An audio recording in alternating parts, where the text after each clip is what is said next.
os vamos a explicar el trabajo sobre los efectos de la Coca-Cola en la aparición de diabetes tipo 2. En esta lección de la exposición, la Coca-Cola se basa en el desconocimiento generalizado que hay acerca de este producto tan consumido, especialmente en la población adolescente. La gran cantidad de edulcorantes y azúcar que contiene dicho producto nos lleva a pensar en todas las repercusiones que podría tener a nivel del organismo y nos lleva a centrarnos en la diabetes por su alto índice de prevalencia y por los efectos que estos azúcares podrían tener en dicha patología. De esta manera, tanto la Coca-Cola como la diabetes se adecuaban a los criterios de búsqueda de exposición y efecto que nos habíamos marcado en un principio, siendo uno de los más importantes o uno de los principales que fuera un tema de actualidad y que fuera cercano a la población, de manera que pudiera suscitar un interés mayor. La diabetes tipo 2 es una patología con una prevalencia de alrededor del 10% en la comunidad autónoma del País Vasco y se caracteriza por una incapacidad de las células a responder al estímulo de la insulina, lo que significa que a una misma secreción de insulina por parte del páncreas, el efecto que ésta realiza es menor. Esto provocará una mayor secreción de esta hormona por parte de las células beta del páncreas, que tras un determinado periodo de tiempo se desgastan y dejan de realizar su función. En ese momento se manifestará la enfermedad. Muchas de las personas que tienen diabetes tipo 2 necesitan la administración de insulina por vía externa, mediante pastillas o inyecciones. En la clasificación del Sistema Internacional de Enfermedades, el código con el que se hace referencia a la diabetes tipo 2 es el 250.00, para la diabetes no especificada y no establecida como incontrolada. Una de las causas principales de la diabetes tipo 2 es el sobrepeso o la obesidad. Por este motivo, las sustancias con altos contenidos de azúcar pueden ser desencadenantes de la enfermedad por razones obvias. Para nuestro estudio elegimos la Coca-Cola, la bebida azucarada más consumida en nuestro país, con una media de 1,19 latas, lo que equivale a unos 392,7 mililitros al día por persona, por su alto contenido de azúcares, 35 gramos por lata de refresco, lo que equivale a unas 10 cucharadas de azúcar. Un dato interesante que expresa el alto consumo de esta bebida a nivel mundial dice que si se pusiera toda la Coca-Cola que se ha fabricado hasta ahora en botellas de tamaño normal y se colocaran lateralmente una al lado de otra, llegarían a cubrir la anchura de una autopista de 4 carriles, cuya longitud daría la vuelta alrededor de la Tierra 84 veces. Además, el tipo de azúcar más común en este tipo de bebidas es la fructosa. Estos monosacáridos escapan de las vías de regulación de la glucosa, por lo que su metabolismo sucede de forma directa hasta el final, lo que provoca una mayor síntesis de triglicéridos que la glucosa y por ende tiende a provocar obesidad más fácilmente. Se ha de tener en cuenta que tomamos como referencia la Coca-Cola original, pues existen nuevas versiones de este producto con menor cantidad de azúcares. Para la realización de nuestro estudio hemos considerado consumo excesivo y por lo tanto susceptible de generar obesidad un consumo superior a 3 latas, 990 mililitros al día. La diabetes tipo 2 es una patología crónica en la cual hay un alto nivel de azúcar en sangre. Esto ocurre por consecuencia de dos diferentes procesos que ocurren de manera alterada en las personas diabéticas. Por un lado, desarrollan una característica denominada insulinoresistencia, provocada principalmente por la obesidad, en la que, a pesar de que el páncreas secreta insulina, las células del organismo son incapaces de responder a dicho estímulo. En segundo lugar, se produce el agotamiento de las células beta del páncreas, encargadas de sintetizar la insulina, a causa de la alta demanda del organismo. Como las células no responden a los estímulos de la hormona, se acumula la glucosa en la sangre y el páncreas sigue produciendo insulina. Antes de nada, cabe analizar la acción de la insulina en el metabolismo para conocer la razón por la que ésta reduce el nivel de glucemia. En primer lugar, es importante destacar su acción en los procesos de absorción de la glucosa. La glucosa es un monosacárido necesario para el organismo, pues constituye una fuente de energía fundamental, pero para ello tiene que penetrar en las células. Esto sucede a través de diferentes canales, dependiendo del tipo celular. Uno de estos canales, presentes en los adipocitos y células musculares, es conocido como GLUT4. Este no se encuentra presente en la membrana celular y necesita insulina para llegar a ella. Además, activa varios enzimas participantes de distintas vías como la glucolítica, glucogenogénica y lipogénica. También inhibe la lipólisis, que es el proceso de liberación de ácidos grasos de las reservas de los adipocitos. Esto ocurre para que las células del organismo utilicen la glucosa presente en la dieta.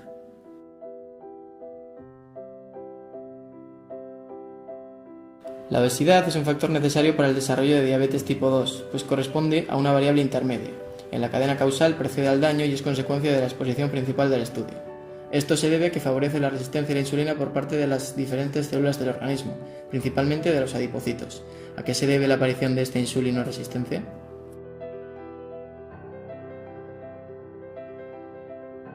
La dentro de ellas. Para ello existe un receptor llamado INSR de tipo tirosina quinasa. Cuando la hormona, según este receptor, provoca la autofosforilación de residuos de tirosina que se encuentran en la parte citosólica de este receptor. A su vez, estas fosforilaciones provocan la fosforilación de otros residuos de tirosina, pero esta vez en el sustrato 1 del receptor de la insulina. Cuando este sustrato se fosforila, provoca diferentes cascadas de señalización que conllevan diferentes efectos en el metabolismo del organismo. Estas cascadas de señalizaciones comienzan cuando diferentes enzimas se unen a los residuos de tirosina fosforilados. Una de ellas es la GR2B, que al unirse a ellos provoca una cascada de señalización mediada por MAP quinasas. Estas cascadas de señalización concluyen con la regulación de la expresión génica de diferentes genes relacionados con el metabolismo de glúcidos y lípidos. Otra vía de señalización muy significativa es la mediada por la proteína PI3K, que al unirse a residuos de tirosina fosforilados provoca la fosforilación de una proteína que se encuentra en la cara citosólica de la membrana plasmática conocida como PIP2, que se transforma en PIP3. Esta proteína provoca la activación de la proteína PDK, que a su vez activa la PKB, también conocida como AKT. Esta proteína, mediante diferentes vías, provoca la activación de la glucogenogénesis y la disminución de la glucogenólisis. Y a su vez provoca la migración del canal de glucosa GLUT4 a la membrana plasmática, provocando así la entrada de la insulina a esta célula.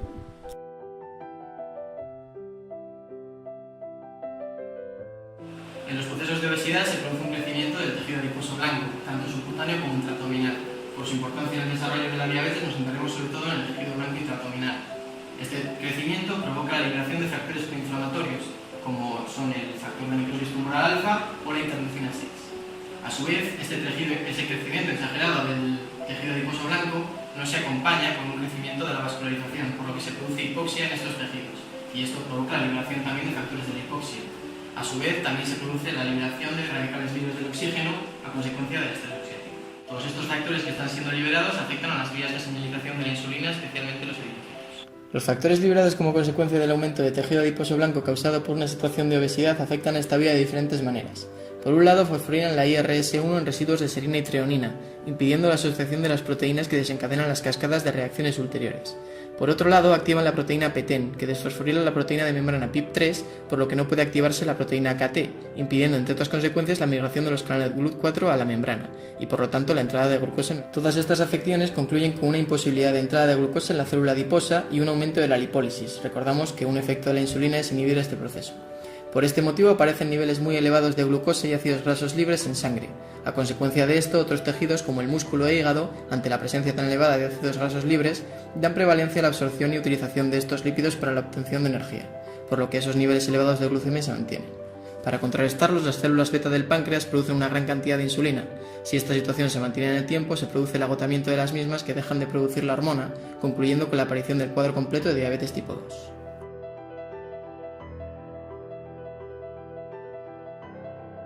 Para concluir, se explicará la razón por la que los azúcares, especialmente los presentes en las bebidas azucaradas, favorecen la aparición de obesidad.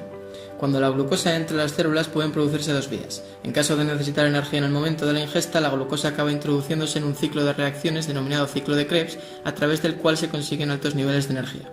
En caso de no necesitarla, la glucosa entra en la vía lipogénica, aumentando la masa de tejido graso. Cuando el organismo detecta niveles muy altos de glucosa, activa unos puntos de regulación que inhiben la síntesis de lípidos. La fructosa, monosacárido principal de las bebidas azucaradas, entra en estas vías después de estos puntos de regulación, por lo que no hay manera de evitar la síntesis de lípidos y por ende tiene una mayor tendencia a generar obesidad que otros monosacáridos. Con todo esto se puede deducir la posible relación existente entre un consumo elevado de estas bebidas, como la Coca-Cola en nuestro caso, y la aparición de diabetes tipo 2. Elegir la población a estudiar ha sido sencillo, ya que decidimos que analizar un entorno cercano siempre facilitaría realizar un estudio de investigación. Así pues, decidimos hacer un análisis del efecto de la Coca-Cola en la aparición de diabetes tipo 2 en ciudadanos vascos, ya que aportaba la cercanía suficiente y esto facilitaba la búsqueda de datos. Además, el hecho de que el calimocho sea una bebida muy popular en este territorio eleva considerablemente las cifras de exposición en dicha población. Por último, hay que añadir que a la hora de realizar un proyecto de tales dimensiones, sería más fácil conseguir financiación económica por parte del gobierno vasco si dicho proyecto estuviera dirigido a sus ciudadanos. En cuanto a la elección del diseño, hemos considerado que realizar un estudio de seguimiento sería muy complicado, ya que la media de consumo de Coca-Cola es elevada, por lo que no podemos hablar de una exposición rara.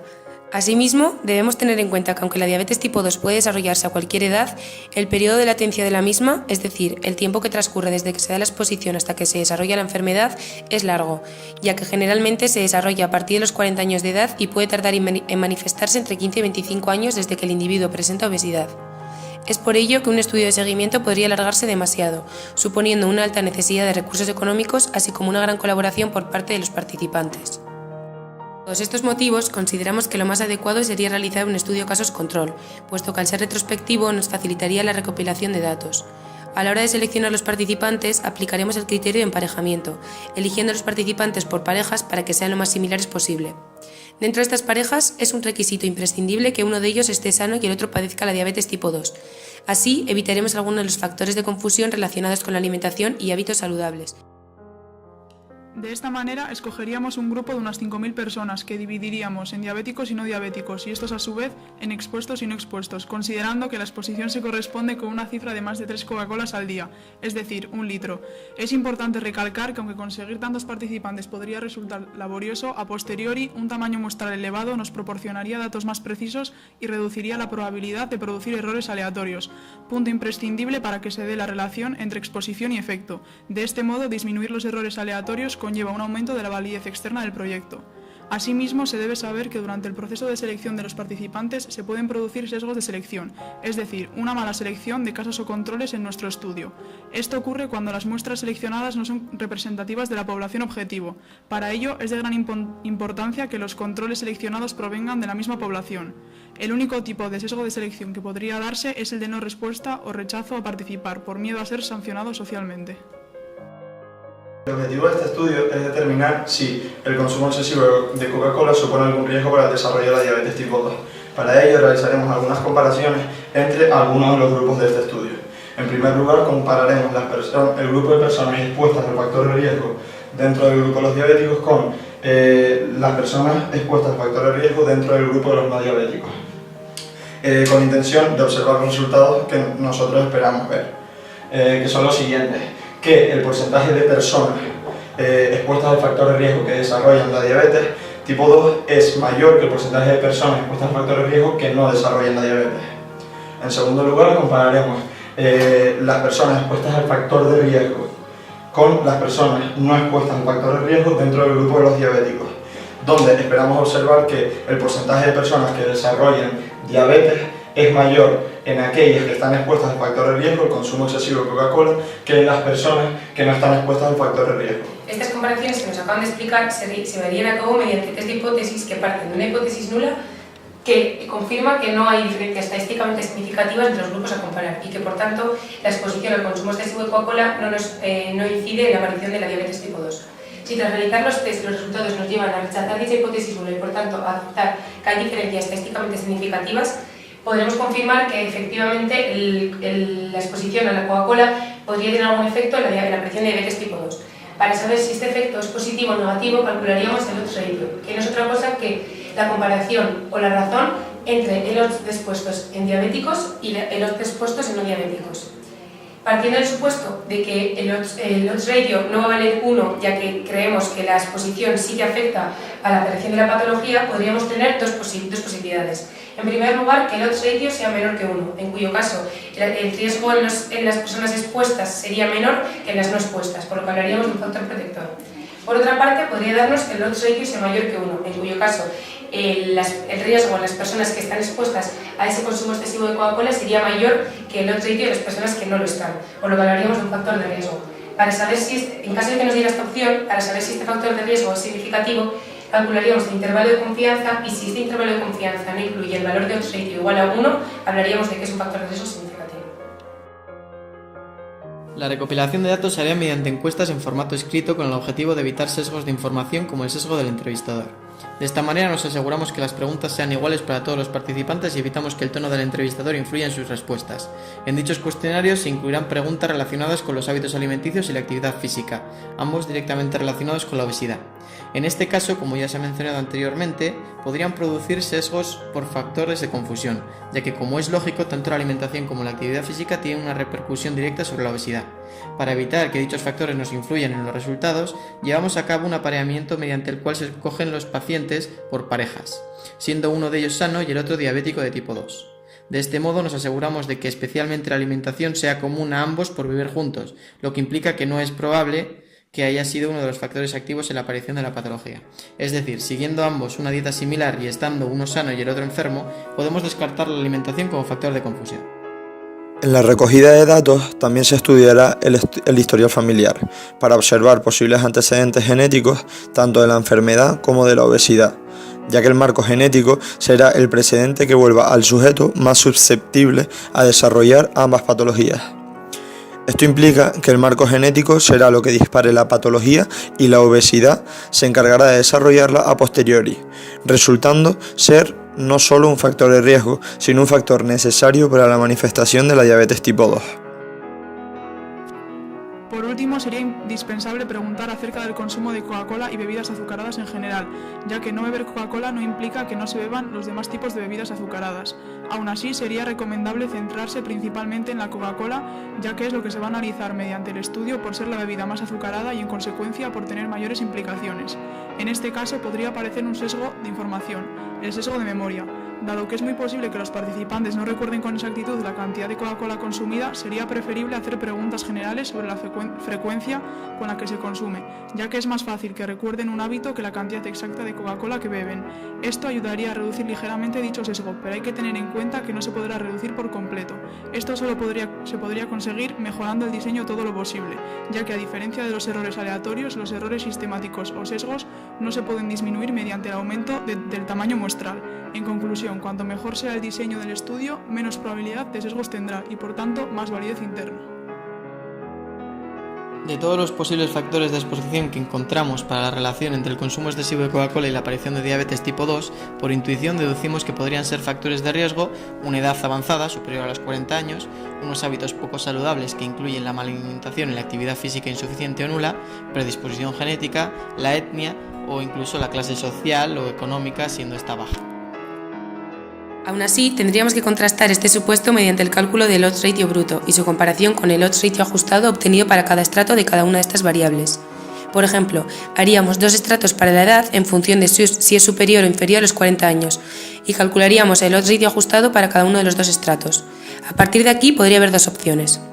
Si los odds ratio de ambos estratos son similares o iguales, hablaríamos de homogeneidad.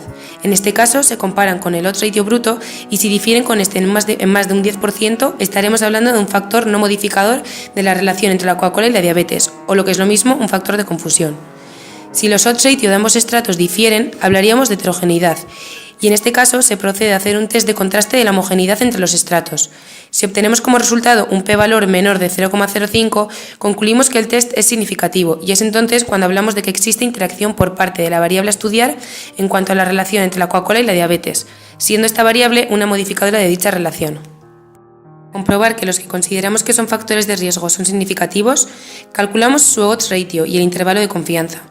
En este caso, diremos que es significativo si dicho intervalo de confianza no incluye el valor de odds ratio igual a 1. Según estudios encontrados, todos los mencionados en el proyecto serían factores de riesgo en la aparición de obesidad y, por tanto, de diabetes.